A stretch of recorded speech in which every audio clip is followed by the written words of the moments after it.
children, people of all kinds, whoever you are, everyone's welcome to this dojo. It's your boy Peter here, aka Peter Freakout 10, baby, bringing you guys an episode of the Movie Review Show, where the good movies are always reviewed.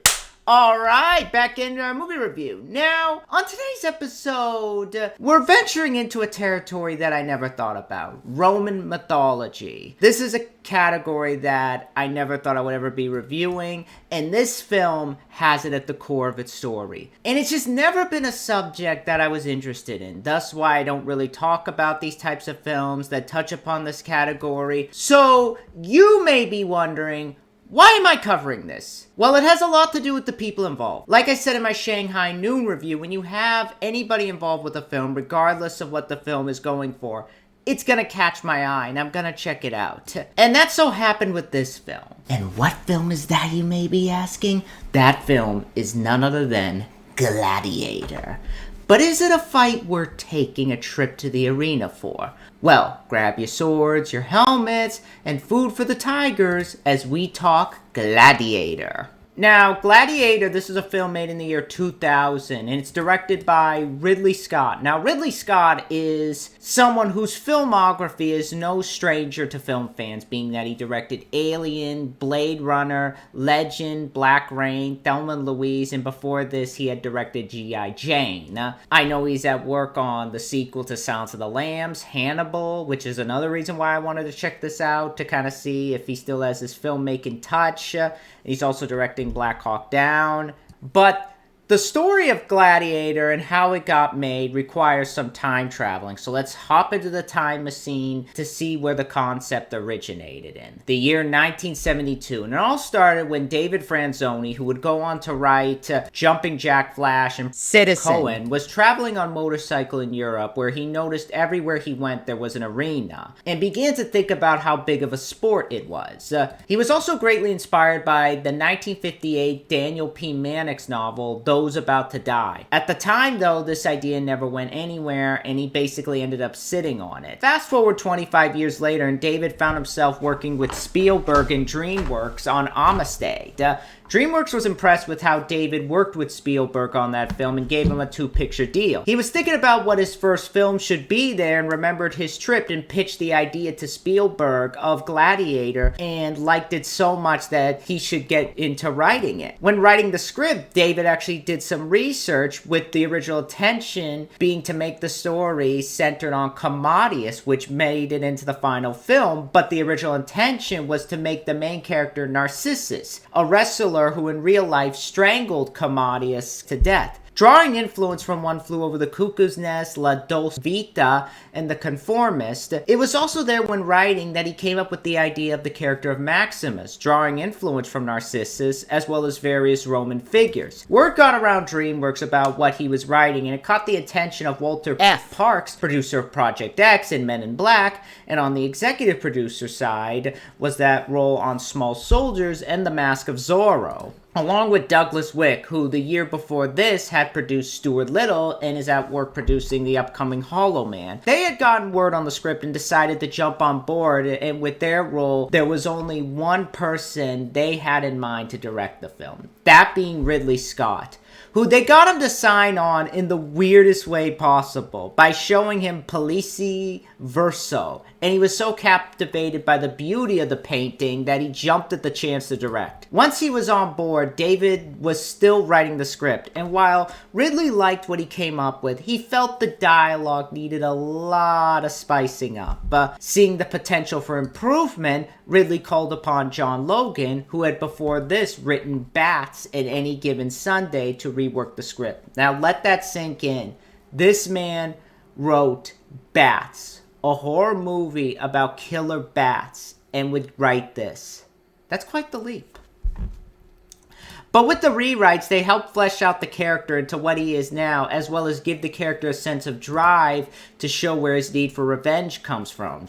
More revisions would be done later at the command of the film's lead actor, Russell Crowe, who brought in William Nicholson, who had before this written First Knights, to get other aspects of the character across that would make him more sympathetic. In fact, Russell had even tried to get the script rewritten himself during production. That went to no avail. DreamWorks approved of the script and allowed the film to move forward, but the only thing left to do was find a studio that would financially back the film. That honor would go to Universal, who they would reach a deal with in November of 1998 and gave the film a budget of $103 million. Once that was all settled, they started getting their cast together and began shooting.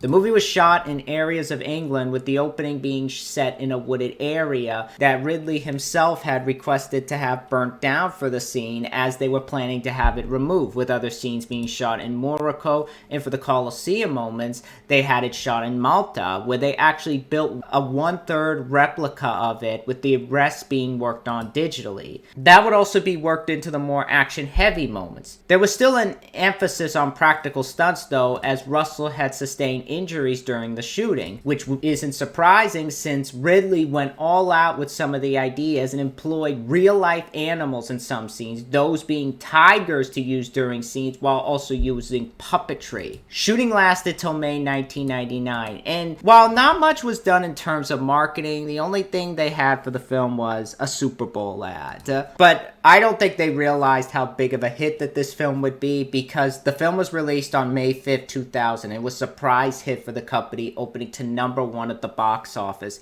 and knocked off U-571, which was in its third week up to this point, as it opened to over $34 million in its opening weekend. It became the third highest grossing opening for an R-rated feature, behind Air Force One and Interview with a Vampire.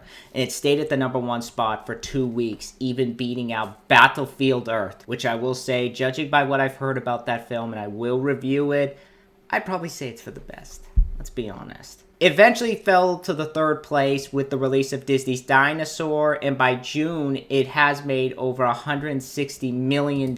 So it has become a financial success for the company, and one of the highest grossing films of 2000. And the movie was also a critical hit with critics. On Rotten Tomatoes, it has an 80%. Critics praised the film for Ridley Scott's direction, Russell Crowe's performance, the score by Hans Zimmer. There were some critics, though, who criticized the film for feeling predictable and formulaic. Surprisingly, Roger Ebert himself showed distaste for the film. That surprised me, criticizing the film for its depressing tone, the characters to him feeling dull, awarding the film 2 out of 4 stars. When I heard that, I was like, really? Yeah, like, Roger Ebert's someone to listen to. I respect the guy, I respect his opinions. There's some that I don't agree with, but he'll award this 2 stars, but not Speed 2 Cruise Control. That blows my fucking mind.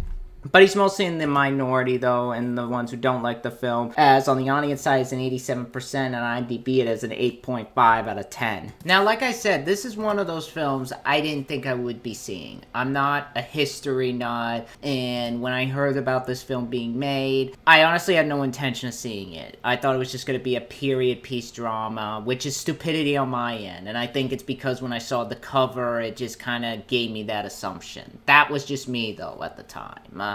But hearing a friend of mine who is a huge history nut, who was talking obsessively about how excited she was about this film, how I never review anything besides horror, which is not true, and how she caught an early screening of it, was over the moon about it, and told me about how I'll get some action out of it, despite having those moments of drama, I figured why not check it out. I gave in, decided to give it a C. So I took a night out to see it, and I gotta say this. It was better than I thought it was gonna be, and I can see why this film has garnered the reputation it has, not just from my friend, but afterwards, my parents and brother saw it, and they were a fan of it because watching this film, this is a really engrossing historical and dramatic action film that at times does tug at your heartstrings a little bit. And it does have this very heroic underdog, rise to the top vibe to the story that really makes it engrossing and captivating. I'll explain why later though. But getting into the film, with the cast, you got Russell Crowe as Maximus, who before this was in Virtuosity, LA Confidential, and The Insider. You got Connie Nielsen, who before this was in The Devil's Advocate. You got Joaquin Phoenix from Clay Pigeons and 8mm playing your main villain. Djimon Hounsou from Stargate and Deep Rising. In Deep Rising, he was the dude who got the axe in his head. Spencer Tree Clark from Double Jeopardy. You also have small roles from people like Oliver Reed from The Three Musketeers. This would be his final role before his death. Richard Harris, who's going to be in Harry Potter and the Sorcerer's Stone. Tommy Flanagan from Braveheart. And even Ralph Moeller from Cyborg and Universal Soldier. You even have Svinel Thorson, who was the LaFours in Mallrats. He was also in On Deadly Ground and The Running Man. Killian, he was in that film. But getting into the plot is basically we meet Maximus, played by Russell Crowe, who is a Roman general under Emperor Marcus, played by Richard Harris. Despite there still being work to do, he's ready to settle down with his family and go home, despite Marcus's push to keep him going. At this time, we're also introduced to his son Commodus, played by Joaquin Phoenix, who is foretold at a young age that he would be the one getting the keys to the kingdom and taking over his father's throne. But his father, sensing his arrogance and already growing a bond with Maximus, instead makes it clear that Maximus is going to be the one taken on the throne. Angered by this, he has him killed and forces himself into the throne, where he demands respect and people bow to him. Maximus refuses to do so, so Commodus attempts to have him assassinated, but he manages to escape. And if that wasn't painful enough, he also realizes that Commodus has had his family killed as well. He's then found by a slave trade, where he is bought by a gladiator trainer named Proximo, played by Oliver Reed, and befriends another gladiator named Juba. And he trains him to fight in the arena so he can earn him and the other gladiators freedom, as he also wants to fight his way to the top so he can get revenge on Commodus for killing his family, the Emperor, as well as free his sister, played by Connie Nielsen, who Maximus has developed a relationship with and had a one-time fling with. Will Maximus make it to the top in order to get revenge and confront Commodus, or will Commodus finish the job he attempted to start a long time ago? Now, from a storytelling perspective, Gladiator is a really engrossing tale about a man who 1 minute has everything at the palm of his fingertips, respect from the emperor, a great family, and is a general that is fighting the great fight greatly. But that can all change in the blink of an eye, yeah? And how all that can be taken from you. And how when it's taken, it can hurt hard. And I like the fact that this film really pulls no punches with its first hour by showcasing that with the character of Maximus. And it really starts the underdog tale from there, with him getting revenge and working his way up to Commodus guy. And the movie makes it clear at first there is no hope for him at any angle. Everyone has to bow to the new emperor, regardless if they like it or not. And the film carries that depressing tone throughout. But I don't see that as a weakness like Roger Ebert does, because it works for the period that this film is set in. Because the world around this time was a depressing place. There was backstabbing, there was people who were flawed, and there were people who didn't bow to a new ruler, and they saw the consequences of it. Like the moment when he comes home and he sees what became of his home, and his dead wife and his child are on the ground, it's sad. So once he gets the opportunity to work his way to the top to fight Commodus, you're behind him in his journey. And once he gets into the arena and fighting for his life, it really becomes exciting. And I like how the film sets up Commodus as a villain, with how the film paints him as a two-sided villain, like how when he's in front of the crowd, he has this commanding, smart, and can fight in a crowd just sort of view to him, and knows how to control it with the whole thumbs up, thumbs down thing. But behind closed doors, he's a coward. He doesn't know what he's doing, and you kind of get the idea that there's some implication that he likes his son a bit too much with how he watches him when he sleeps. And it becomes this moment where Maximus is able to have a Wizard of Oz moment and pull back the curtain to reveal the phony that he is. I thought it was a nice change of pace for a villain. And despite the film being being a bit talky and having a runtime of over 2 hours, it moves at a fairly fast pace, and the more talky moments are bearable because of the characters and their development and how interesting they are, especially when the action happens and how the film shows him regaining his backbone till he's face to face with Commodus. And despite having some history to it, it never borders on being boring or going beat for history, because I know this takes some creative liberties, but I didn't mind it. And I think that these changes aren't as, say, offensive as I think any history nut would find them to be. So overall, I think the story is great, and it combines many different things, drama, action, and character development into one perfectly. Now, on a technical side, I gotta say, Ridley Scott's direction is phenomenal. I really gotta give it to him. Like I said, $103 million.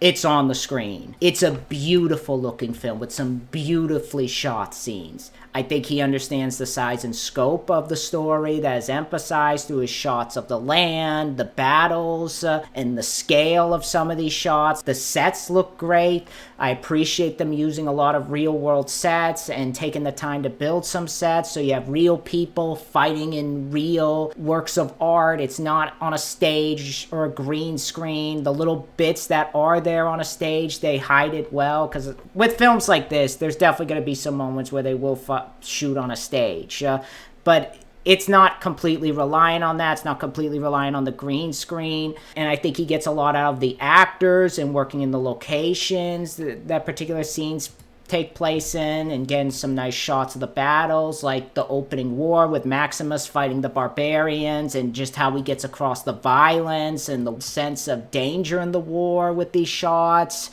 His various techniques with the camera, with shaky cam, still cam, getting the right shots. When it comes to the Gladiator moments, those are directed with some great energy, some eye-catching visuals.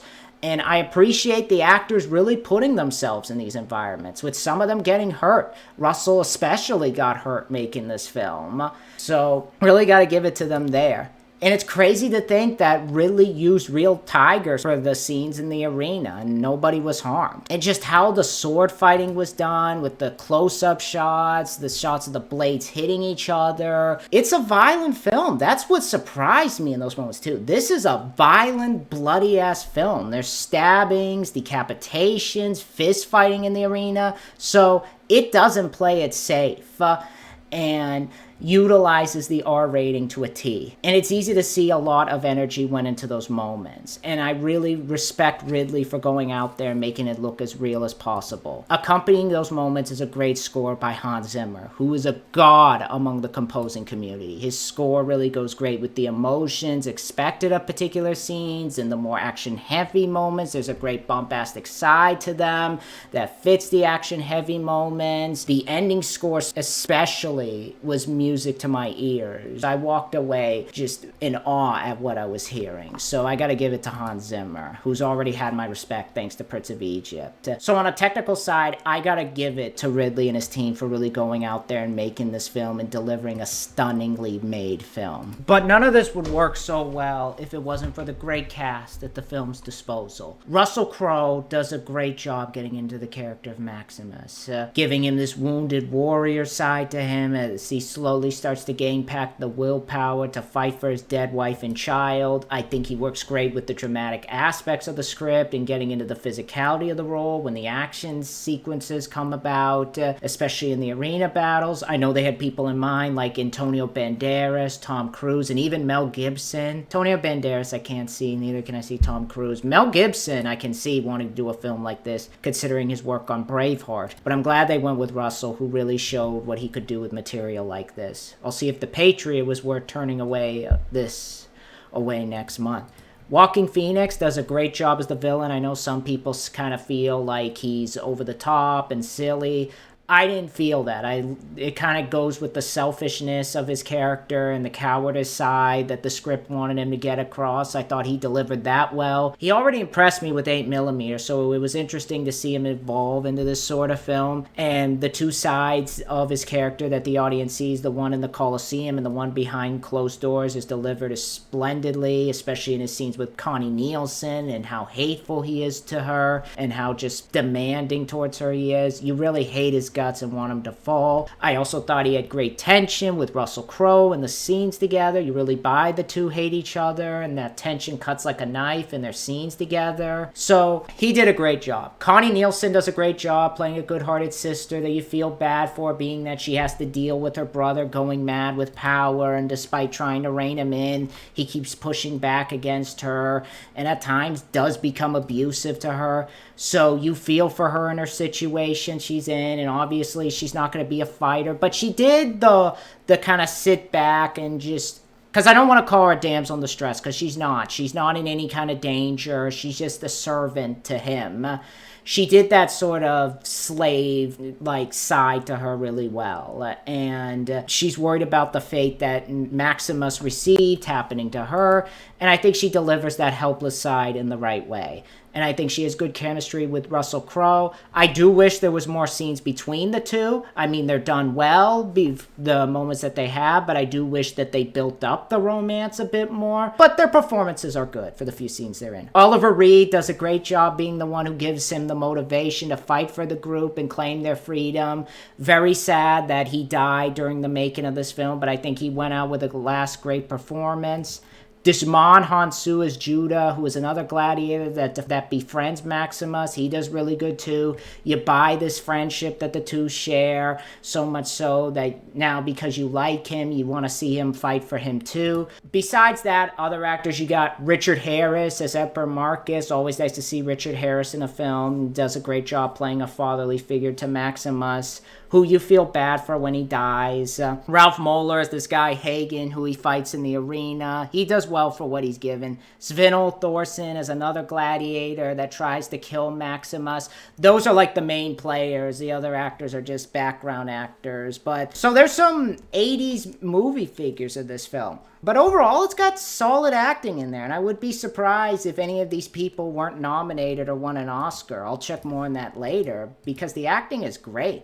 Aside from that, little things, I touched upon the battles and how great they are, but it's very bloody, like I said, very good usage of makeup and practical effects. The blood looks real in a lot of scenes.